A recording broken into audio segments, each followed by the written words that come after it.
For more insights, we are joined by Ambassador Pinak Ranjan Chakravarty, former Indian High Commissioner to Bangladesh. Welcome, Ambassador. Appreciate you giving us your precious time. How significant are these elections for Bangladesh's political trajectory, especially after the upheaval that led to a leadership change last year?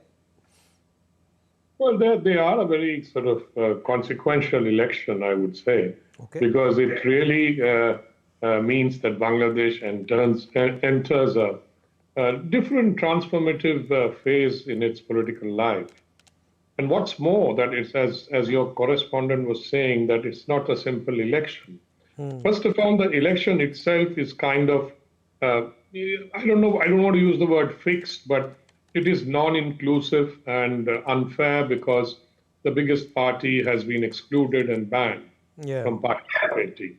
And number two is this, what we call the referendum. Now, which the referendum itself, has no legal basis in the constitution of Bangladesh.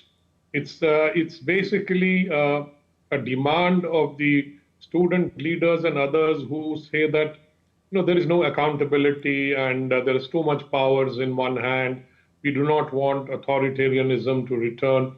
So there was this reforms commission which came up with around 84 items. The common people have no idea what these 84 items are. So, but they are being pushed to say yes, and everybody is being pressurized to say yes. But there are a lot of questions. How will this referendum be reflected in the constitution? For example, there is a division of powers between the president and the prime minister, the creation of a vice president, creation of an upper house of parliament. A lot of such things are there. And I don't think a referendum is the right way to do it. But I suppose that was the pressure that was built up. So they did this thing and asked people to vote on the referendum. It is very unclear as to how, after the election, the referendum the points in the referendum will be included in the constitution, which itself would require a discussion in parliament and, of course, a 2/3 majority. I don't know how this will happen, but this is for the public perception, and it's a kind of posturing that this interim administration has been doing, basically to, I think, ward off pressures from various quarters. But Ambassador, like you also mentioned, the polls are being held alongside a nationwide referendum on major constitutional reforms. But how unusual is this combination? And also, what impact could it have on voter behavior? Because how transformative could these be if approved? Well, that's what I was trying to say, that that the referendum itself is unsound, unsound. So I do not know whether it will be challenged after the referendum is through. Moreover, I have not come across a referendum in which you put 84 issues. People won't have time to read them also. And usually referendums are held, on one issue or something, saying, okay, you want this or you don't want it, yes and no. So the problem is that here's no choice. Either you say yes or you say no. And a lot of people who will not understand it will simply not vote, or vote as per whatever they have been told. The campaign being conducted by the interim administration, urging the people to vote yes, because many people want, at least those who participated in the agitation, the student leaders, they want that these things should be implemented. Nothing unexceptionable about the issues, but the method of implementation leaves a lot of doubt about how it will proceed further. But Ambassador, what broader message could the conduct and outcome of these elections send to the region about democratic resilience? Well, Bangladesh does not have democratic resilience. That is why the democratic institutions are basically shallow, and that's why Bangladesh has gone through so much of political turbulence from time to time. You had assassinations, you had military dictators, then you had some return of democracy, then again the reverting to the caretaker administration, for 2 years, and now you have this interim administration. These are all, there was a caretaker provision for which in the constitution, which was later removed by the Hasina government. But the caretaker administration was meant for 3 months to just hold elections. They had no authority to take any, substantive decisions in the government. But this interim administration has really surpassed all legal limits and taken very, very consequential, consequential decisions like trade agreements, like many things, or to make agreements to set up a, whatever, military plant or anything like that.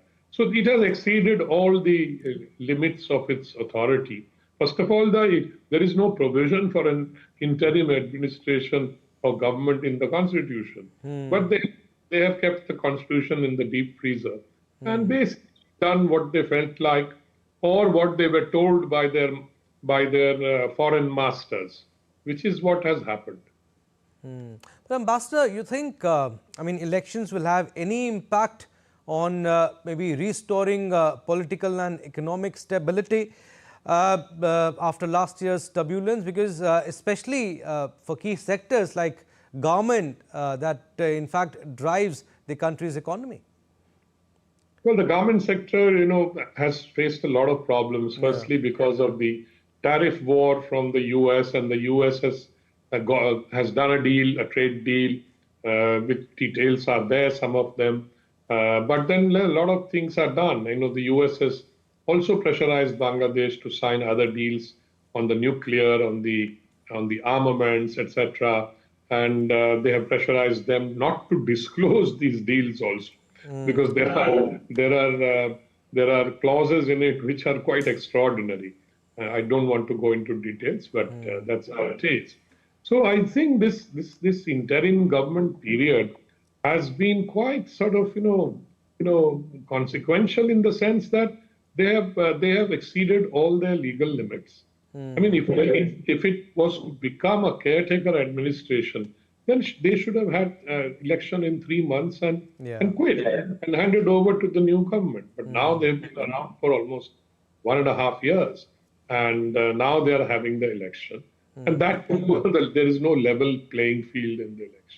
So there are a lot of these problems and questions that will remain. And after the election, how they will implement suppose assuming that there is a yes vote to the referendum, how they will implement it is, I really don't know, because there are a lot of legal questions that they will have to face. Plus, I think those who oppose these recommendations, many parties or many people are there who do not want these recommendations. They want the older constitution to continue. Whether they will come on the streets, where there will be violence again when these things happen, who knows? Ambassador, very quickly before we leave, from India's vantage point, what makes this vote particularly consequential for the region? India has basically felt that you cannot have a very long-term arrangement with an interim government. Normal day-to-day stuff can go on, but you can't sign any long-term agreement. That's the position we took, because it will be challenged legally. Others didn't see it. The Americans, of course, felt that they can pressurize this government to do various things. We didn't go down that path. We've always said, please have elections. We like to deal with the new government, whatever the kind of government comes to power. Although the inclusivity has been in question, but if the elections are okay, reasonably free and fair, and whoever comes to power, I think India has always said we are going to deal with. We have reached out to the BNP government, after Khaleda Zia's death, and EM visited, and with letter of condolence from PM Modi ji. So these things we have done. We have reached out to the sort of these parties. So basically now it's a fight between the BNP and the Jamaat-e-Islami. The Jamaat-e-Islami, as we all know, is a Islamist party which is rooted in the ideology of fundamentalism or fundamental conservative Islam, and a very close partner of the Jamaat-e-Islami in Pakistan, and has close links with Islamic networks, including the Muslim Brotherhood. So their ideological position is, of course, very difficult for us to adjust to. But they have also been saying, look, we may be coming from there. The Jamaat Amir, for example, suddenly said that, women should not, go out of the house. They should not go into the workplace. All these things have been said. Not a single woman candidate has been put up by the Jamaat-e-Islami. So I don't know how how Bangladesh will adjust to that kind of a ideological sort of vision, which is basically rooted in a very conservative form of Islam. That's it. Because the Bangladeshis are not like that, and I think Bangladeshi women are very, very outgoing, and the garment industry is basically run by women workers. Yeah.